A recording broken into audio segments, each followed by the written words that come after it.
Bien, pues el Señor quiere hablarnos en esta mañana y esta administración, esta palabra se titula No te asustes. Y vamos a ver de qué trata. Y vamos a ir a Primera de Juan capítulo 5, verso 18. Y vamos a ver lo que el Señor dice. Primera de Juan 5, 18. Lo tenemos por ahí en la Reina Valera. Y dice así.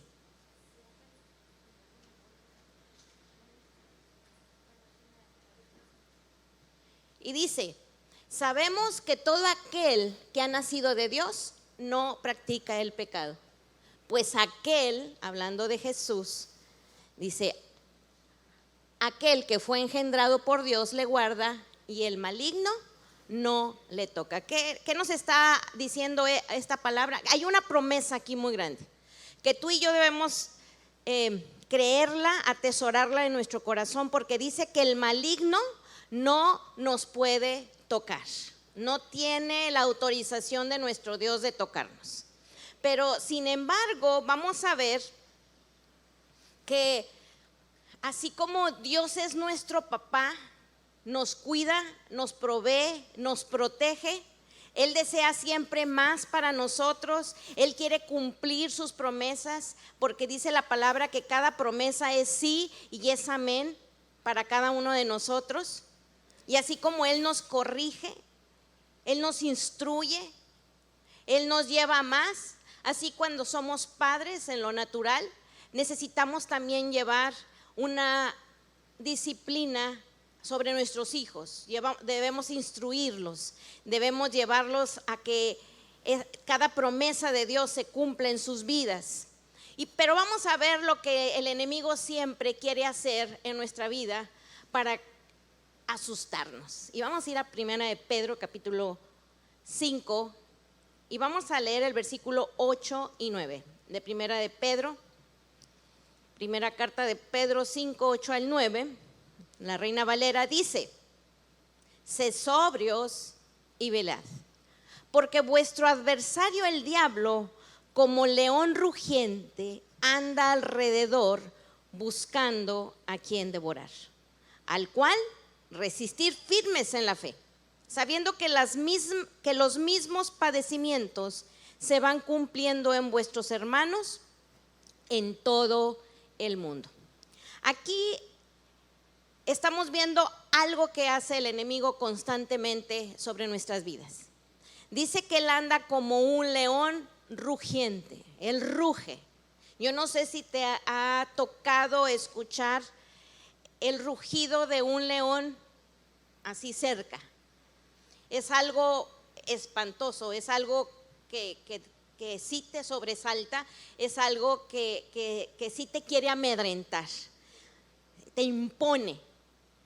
Nosotros en algún tiempo, algunos años pasados, fuimos a un zoológico y habíamos ido a ver donde estaba un león, pero él estaba ahí echado, tranquilo. Y cuando nosotros pasamos esa área para ir al área de las panteras y de otros animales, en ese momento le habían llevado de comer al león y algo pasó que lo enojó y rugió. Nosotros estábamos ya en otra área, no muy lejos, pero estábamos en otra área, y en ese momento que el león ruge, ¡ay! Hasta parecía que estaba ahí a un lado de nosotros, ¿verdad? Y sí, como que se impacta uno, se asusta de lo fuerte que hace. Y entonces aquí lo asemeja la palabra a que el diablo es como ese león que ruge. Sin embargo, debemos saber que él es un león viejo y chimuelo, es flaco, ojeroso y sin ilusiones. Es un león que no tiene la capacidad para hacernos daño, porque así dice Primera de Juan 5, 18, que el maligno no nos puede tocar. Lo creemos, pero sin embargo el león asusta cuando ruge, es decir, provoca o tiende a provocar temor. ¿Qué pasa cuando ruge? En lo natural, mis sentidos se abren, mi oído, hay tal vez el sistema nervioso se acelera, ¿verdad? Pero en lo espiritual, los sentidos se abren y el enemigo es cuando aprovecha para que yo no alcance a tomar las promesas que Dios ya tiene determinadas para mi vida. Entonces el enemigo, así como en nuestra ciudad, el enemigo muchas veces ruge aquí en Tijuana. ¿Cuándo? Cuando vienen acontecimientos que vemos en la delincuencia, cuando vemos cosas que están sucediendo y tratan o provocan o quieren provocar temor sobre la gente. Pero nosotros, como hijos de Dios, esto no debe provocar temor, sino saber que Dios es más poderoso, porque así dice la palabra, que es más los que están conmigo que los que están contra mí. Y ahorita vamos a ver cómo el Señor nos cuida, cómo el Señor nos guarda ante todas esas cosas. Sin embargo, el enemigo siempre va a tratar de amedrentarme. ¿Cuándo ha rugido el león o el enemigo sobre tu vida? ¿Cómo ha rugido? ¿Qué ha tratado de traer temor a tu vida? ¿En alguna enfermedad? ¿En las finanzas? Tal vez en una relación donde no está viniendo sanidad, donde no hay restauración. El enemigo ruge y nos quiere amedrentar. Y hoy el Señor quiere que analicemos dónde ha rugido. Y ha rugido queriéndome atemorizar. Y cuando he escuchado y absorbido ese rugido, cuando lo he atesorado, y entonces ha limitado que las promesas de Dios se cumplan sobre mi vida y sobre mi familia. Y vamos a ver un ejemplo. Juan capítulo 11 es uno de los preferidos míos, que siempre que hay oportunidad lo escucho en la Biblia hablada, en varias versiones, y lo estoy escuchando porque es un pasaje que para mí es de los más impactantes que Jesús hizo, y lo hizo antes de morir, y fue cuando resucitó a Lázaro. Es algo impresionante cuando leemos este milagro tan sorprendente. Y si nosotros vamos a Juan 11, encontramos que primeramente Lázaro estaba enfermo. Le mandan decir a Jesús, y Jesús no va inmediatamente a sanar a Lázaro, se queda 2 días más. Y cuando decide él ya regresar, les dice a sus discípulos: vamos para despertar a Lázaro. Y ellos pensaban que estaba dormido, que había un problema, un mal de dormir. Pero Jesús les tuvo que decir: Lázaro ha muerto, pero vamos para despertarlo. Y me impresiona cuando viene Jesús al lugar donde está Lázaro, Marta y María, sus hermanas. Y si nosotros vamos a Juan 11, pero en el versículo 21 se encuentra Jesús con Marta, la hermana mayor, y Marta le dice a Jesús: Señor, si hubieses estado aquí, mi hermano no habría muerto. ¿Qué sucede? Aquí está Marta, de alguna manera le está reprochando a Jesús, diciéndole: Jesús, si tú hubieras estado aquí, mi hermano no estaría muerto. Si nosotros nos vamos hasta el versículo 32, cuando Jesús se encuentra ahora con María, la otra hermana de Lázaro, dice: María, cuando llegó a donde estaba Jesús, al verle, se postró a sus pies diciéndole: Señor, si hubieses estado aquí, no habría muerto mi hermano.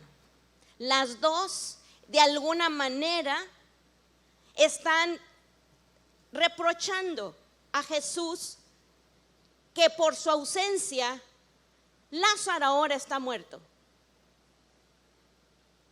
Vemos después de aquí cómo Jesús, al ver llorar a sus hermanas de Lázaro, él también llora, él también sufre, él en esa emoción llora porque él amaba a Lázaro. Y si lo leemos ahí en el versículo 35, dice, Jesús lloró. Y ese es el versículo más pequeñito de toda la Biblia. ¿Sí? Jesús lloró. Encontramos aquí que Jesús se estaba doliendo con estas mujeres que estaban en ese duelo. Sin embargo, encontramos que el propósito de Jesús era que el nombre de su Padre fuera glorificado, fuera exaltado, que la gente pudiera ver la gloria de Dios. Porque Él le dice, no te he dicho que si creyeres verás la gloria de Dios. Sin embargo, cuando el león ruge ante una enfermedad, ante querernos atemorizar con algo, sea lo que sea, prestamos oído y le creemos muchas veces al enemigo. Pero cómo nos cuesta tanto creer que Dios se va a glorificar y lo que Dios quiere es traer bendición a nuestra vida. Decir que si hay una enfermedad, creer que por su llaga yo ya he sido curada. A veces nos cuesta tanto poderlo creer. Pero cuando el enemigo ruge y te dice, sí, así comenzó la hija de tu sobrina con un dolor semejante y se murió. Así te va a pasar a ti. Y comenzamos, ¿verdad? Ok, dijeron, no, es que tiene un dolor aquí y ya sentimos el dolor. Y luego otro síntoma y ya lo comenzamos a sentir. Y el temor nos envuelve, porque la palabra temor viene de la palabra fobia, que no nos deja escapar, que nos cautiva, que nos presiona, que nos lleva a no poder escapar de ahí. Pero el Señor dice, no te he dicho que si crees verás la gloria de Dios. ¿Por qué? Porque Juan 10:10 dice que el ladrón no viene sino para matar, hurtar y destruir. Pero dice, yo he venido para que tengas ¿qué? Vida, y vida en abundancia. Y la palabra aquí, vida, viene de una palabra que es zoe. No es una palabra que es bios. Porque en griego hay dos términos para la palabra vida. No para la vida del alma, no, para la vida física. Y una es bios, de la cual obtenemos la palabra biológico o biológica, que es la condición de estar vivo, de la existencia.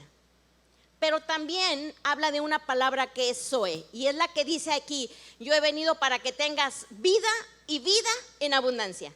Y esta palabra significa completa, abundante, espaciosa, sincera y rica de la vida de Jesús.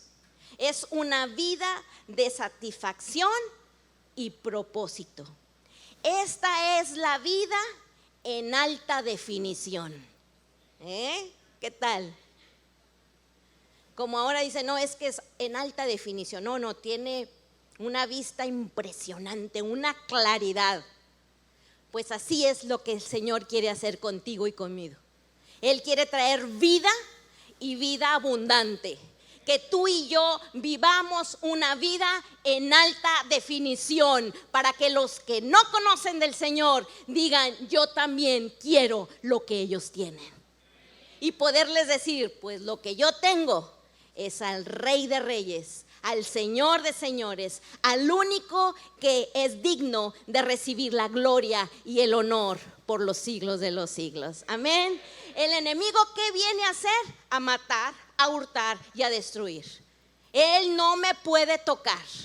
Él no tiene autorización porque somos propiedad del Espíritu Santo. Somos propiedad de Jesús. Él nos compró con su sangre. Las escrituras de mi vida y de tu vida las tiene el Señor. Entonces, si se meten con nosotros, se meten con el Señor. Pero entonces, ¿qué hace el enemigo? Como un león, busca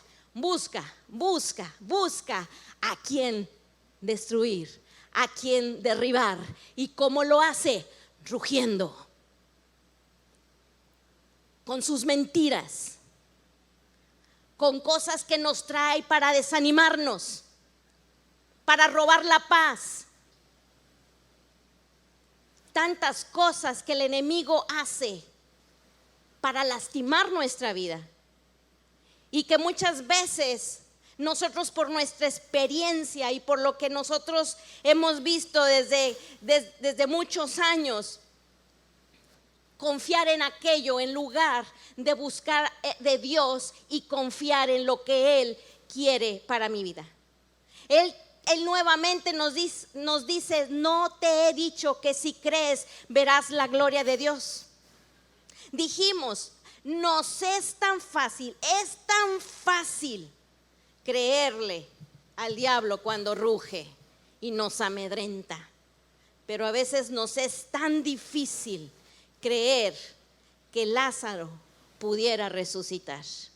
Y más cuando Marta le dice, Señor, pero si ya huele mal, ya hiede, ya tiene 4 días de muerto, ya su cuerpo está descompuesto, por lo cual ni el riñón, ni el hígado, ni el corazón, ni ningún órgano estaba bien, ya estaban pudriéndose.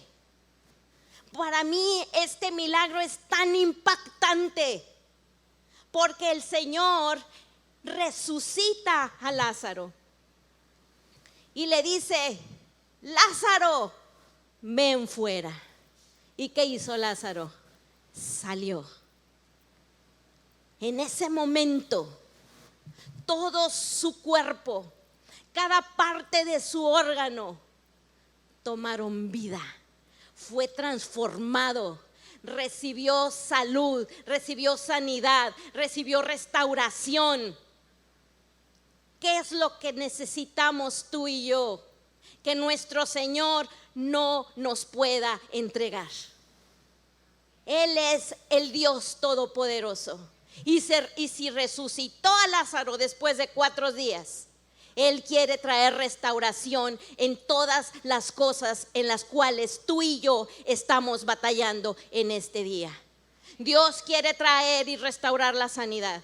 Dios quiere venir y restaurar las finanzas. Dios quiere venir a sanar, fortalecer, restaurar nuestras relaciones en todas las áreas de nuestra vida.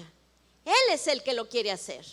Y Él quiere que nosotros creamos que Él es la roca de nuestra salvación, que Él es nuestra roca firme en la cual creemos, en la cual nuestra vida es edificada, en la cual nuestra vida se sostiene y no me caigo, porque quien me sostiene es mi Cristo, la roca, la piedra angular que sostiene todo el fundamento de nuestra vida y de nuestra iglesia, en el nombre de Jesús. Amén.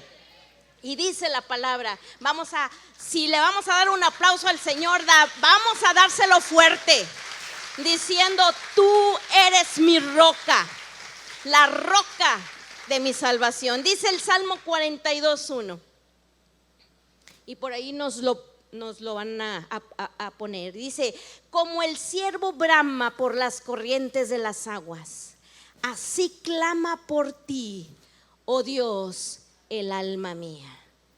Así Dios nos quiere llevar a que tú y yo tengamos sed, hambre y sed de Él. Y nos compara como ese siervo que está sediento y que desea ir ahí al torrente de agua para beber, para refrescarse, para fortalecerse. Así es como el Señor nos quiere, hambrientos, sedientos de Él, a saber que Él es nuestro todo, a saber que sin Él nada podemos hacer. Él es quien nos sostiene en nuestra vida. Y vamos a ir al Salmo 40 del 1 al 3. Y me encanta este salmo que lo escribió David. Y dice: pacientemente esperé a Jehová. ¿Y qué más dice? Dice, y se inclinó a mí y oyó mi clamor. Y me hizo sacar del pozo de la desesperación, del lodo cenagoso. En otra versión dice del pantano. Puso mis pies, ¿dónde? Sobre la peña, y enderezó mis pasos. Puso luego en mi boca cántico nuevo, alabanza a nuestro Dios. Verán esto muchos y temerán y confiarán en Jehová. Entonces estamos encontrando que nuestra alma debe estar confiada en Jesús, porque Él es nuestra roca. Él es quien nos sostiene. Aún dice del pozo de la desesperación, ahí en momentos difíciles, ahí donde a lo mejor escuché el rugido del león, me amedrentó. Tal vez cumplió su propósito por lo cual me quería tener apachurrado, ahí en depresión, ahí desanimada, ahí decepcionada. Ahí el Señor dice que Él me sacó del pozo de esa desesperación y me colocó en la roca que es Cristo Jesús para mi vida. Qué importante es que nosotros podamos entender que Jesús es nuestro todo. Y dice la palabra, nos regresamos a Juan 11 y vamos a leer el versículo 44.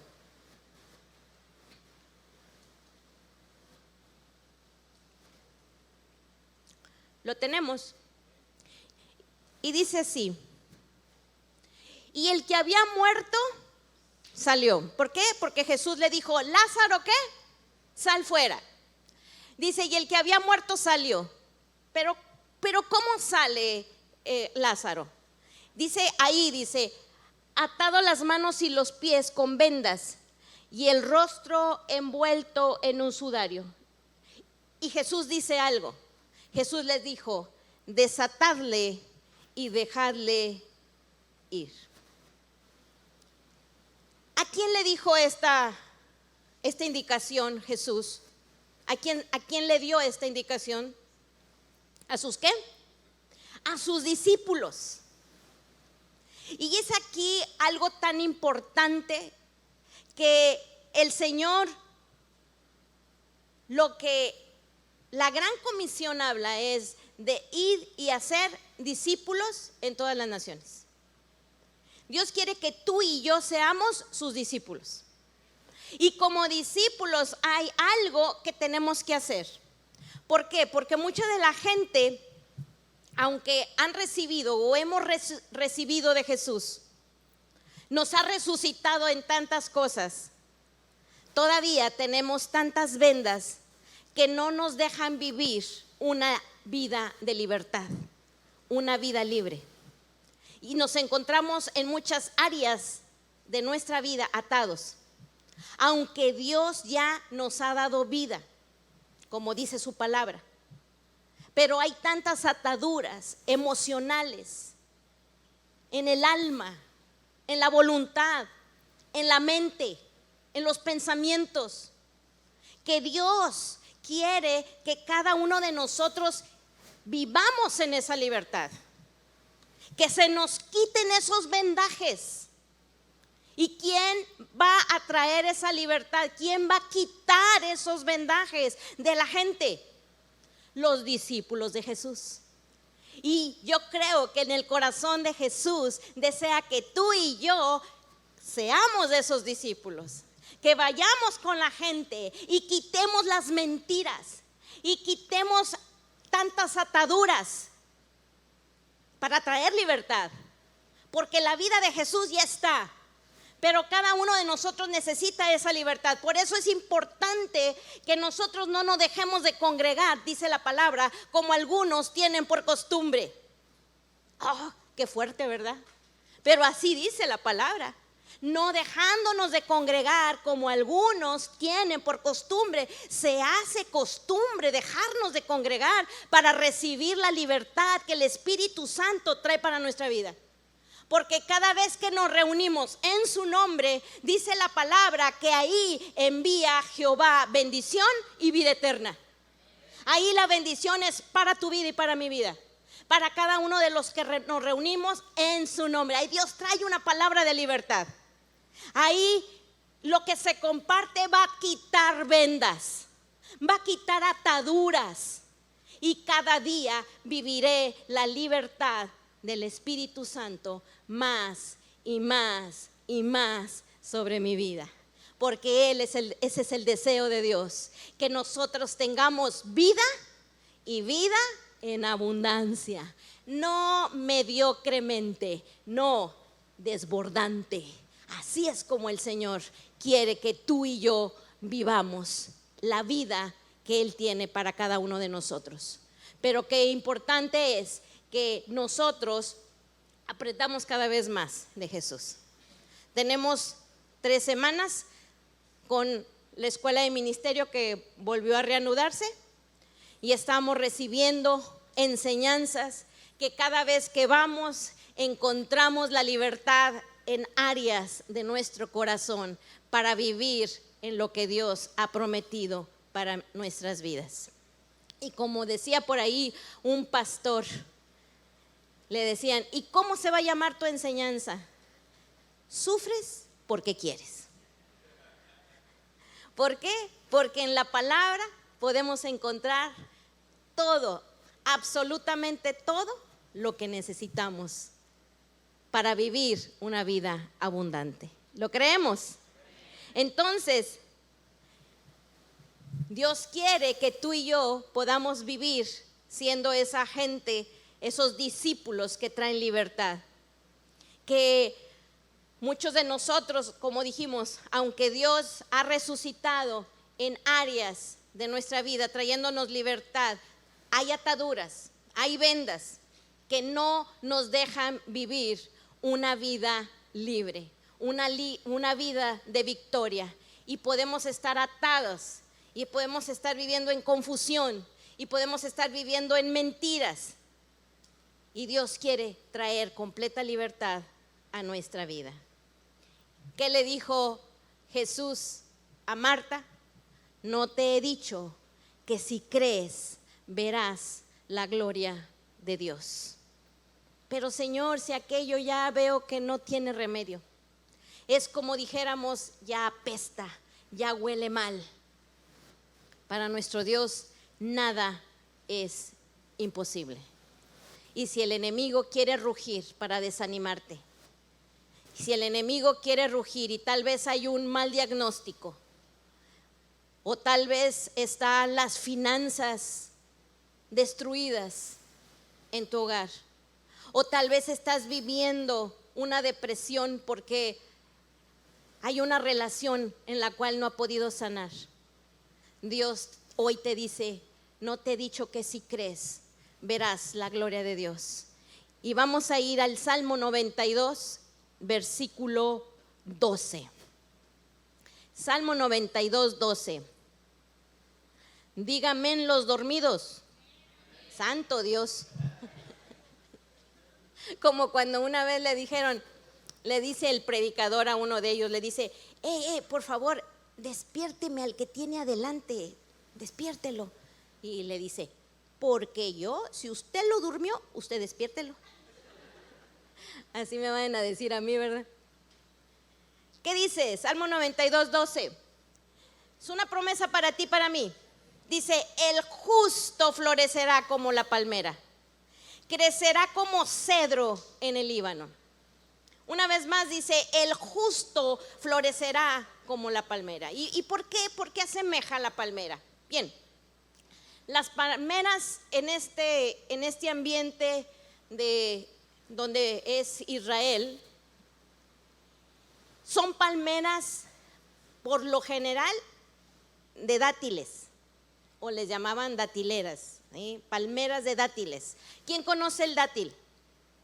Es un fruto muy, pero muy dulce, que tiene unos nutrientes y proteínas y muchas cosas que si alguien lo come puede estar en el desierto por mucho tiempo, ¿sí? Porque tiene la capacidad de fortalecer el cuerpo humano y pues Dios por eso lo hizo, ¿verdad?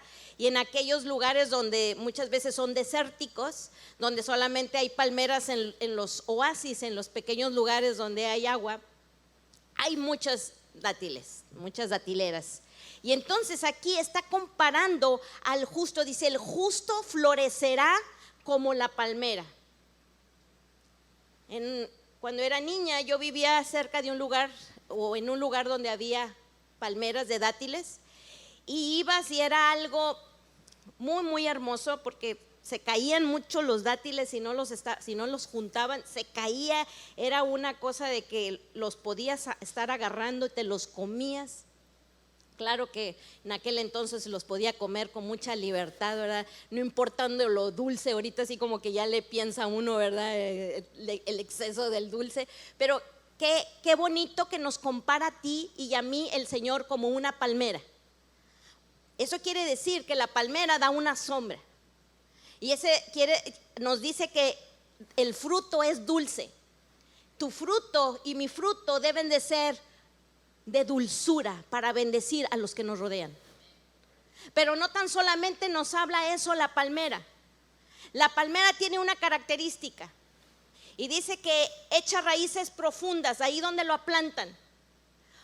Raíces tan profundas que tiende a crecer la raíz hasta buscar la raíz de otra palmera. Y cuando vemos las palmeras donde hay huracanes, bueno, aquí hay huracanes de tierra, ¿verdad? De tanto aire, pero cuando es en el mar, cuando sopla el aire, cuando se vienen las tormentas, la palmera tiene una característica. Cuando es tan fuerte el aire, la palmera puede doblarse, pero al momento de pasar el momento difícil, se vuelve a levantar. Dice la palabra que el justo caerá 7 veces y volverá a levantarse. Habrá momentos difíciles en nuestra vida, pero volveremos a florecer en el nombre de Jesús. ¿Cuál es uno de los secretos? Poder estar unidos unos con otros, poder ser gente fuerte porque conoce de Cristo. Amén, porque Él es el que nos sostiene. Va a haber momentos difíciles, sí, dice la palabra. Juan 16:33 dice, en el mundo tendréis aflicciones, pero confiad, dice Jesús, yo he vencido al mundo. Él ya lo ha hecho por ti y por mí. Habrá aflicciones, sí, hay momentos difíciles, sí, pero Él ha dicho que tú y yo, Él nos ha hecho como palmeras que se levantan en el nombre de Jesús. Ahora vamos a ir, ya para terminar, ya nomás tenemos 20 versículos y terminamos, ¿sí? Salmo 34:7.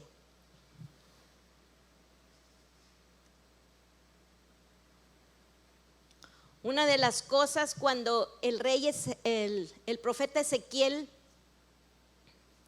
ve el templo de Dios en visión, porque es un templo que nunca fue edificado, es una visión que Dios le da. Y dice que ahí encontraba en las partes altas de ese templo, dice que estaban labradas querubines y palmeras. Dice, era un querubín y luego una palmera. Era un querubín y era una palmera. Y si Dios me está diciendo que tú y yo somos como esas palmeras, quiere decir que estamos en medio de ángeles que nos están cuidando. ¿Y cómo lo podemos comprobar? Con lo que dice el Salmo 34:7. Dice, el ángel de Jehová acampa alrededor de los que le temen y los defiende. No solamente está el ángel ahí, sino que nos defiende de cualquier adversidad, de cualquier rugido del diablo. Sí, ahí está el ángel del Señor. Dice el Salmo 91, 11 y 12. Salmo 91, 11 y 12 dice: pues a sus ángeles mandará cerca de ti, que te guarden en todos tus caminos. ¿En dónde? En todos tus caminos. En las manos te llevarán, para que tu pie no tropiece en piedra. Entonces, ¿a quién ha mandado el Señor a que nos guarde y nos cuide? Hay ángeles, pero los ángeles no nos van a obedecer a nosotros. Obedecen el precepto de Dios, como dice el Salmo 103, 19 y 20. Dice que los ángeles ejecutan la palabra de Dios. Y cuando tú y yo caminamos en esa sabiduría, cuando tú y yo caminamos en la obediencia a su palabra, entonces lo que nosotros declaramos en el nombre de Jesús, los ángeles lo van a ejecutar. No por nosotros, sino por la autoridad que nos da el nombre de Jesús. Amén. Entonces somos su pueblo, somos sus hijos, que somos guardados por el Señor. Que hay ángeles alrededor de nuestra casa y aún nos defiende. Por eso, aunque vivamos en lugares de peligro, en lugares inciertos, donde el enemigo ruge, donde el enemigo quiere amedrentar, donde el enemigo quiere atemorizar, no debemos tener temor, porque dice la palabra que el Señor está con nosotros todos los días hasta el fin. Él lo ha prometido. Él ha dicho que el maligno no nos puede tocar. Él quiere que nosotros creamos y vivamos esa vida abundante que Él ha determinado para cada uno de nosotros. ¿Lo creemos? Le voy a pedir a Jonathan si me apoya en el teclado. Porque cuando nosotros confiamos en el Señor, el confiar en Él es acercarnos al lugar más seguro. ¿Cuál es el lugar más seguro para ti y para mí? La presencia de Dios, el buscar de Él. Y es maravilloso saber que cuando nosotros declaramos el nombre de Jesús, el Espíritu Santo se manifiesta. El Señor Jesús dijo: no los voy a dejar huérfanos, les voy a mandar uno exactamente igual que yo. Y aunque no vemos al Espíritu Santo, Él es una persona. Y Él está ahí con nosotros, a un lado, pero también aquí en el corazón, dentro y sobre, y a nuestro alrededor. Y cuando nosotros declaramos el nombre de Jesús, nombre que es sobre todo nombre, el Espíritu Santo se manifiesta. Y hay una invasión de ángeles que nos guardan, que nos protegen, que nos bendicen. Yo solamente debo declarar el nombre de Jesús. Yo solamente declaro el poder de su sangre. Y ese amigo fiel, que es el Espíritu Santo, nos bendice, nos guarda, nos levanta, nos sana, nos fortalece, nos guía, nos lleva en esos lugares de bendición. ¿A quién debemos escucharle? ¿Al Espíritu Santo o al enemigo que quiere venir a rugir para amedrentarnos?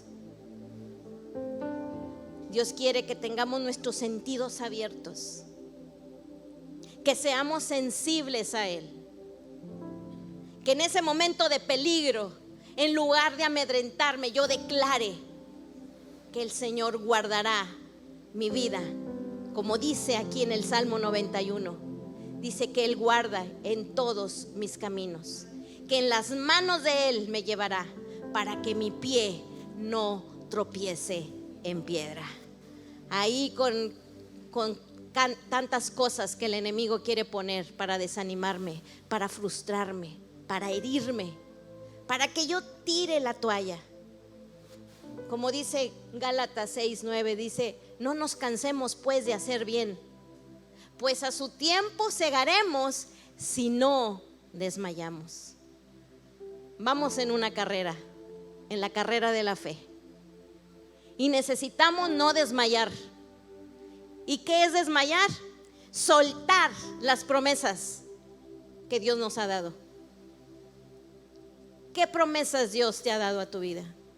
¿Qué promesas Dios ha dado para tu familia? Cada una son sí y son amén en Cristo Jesús.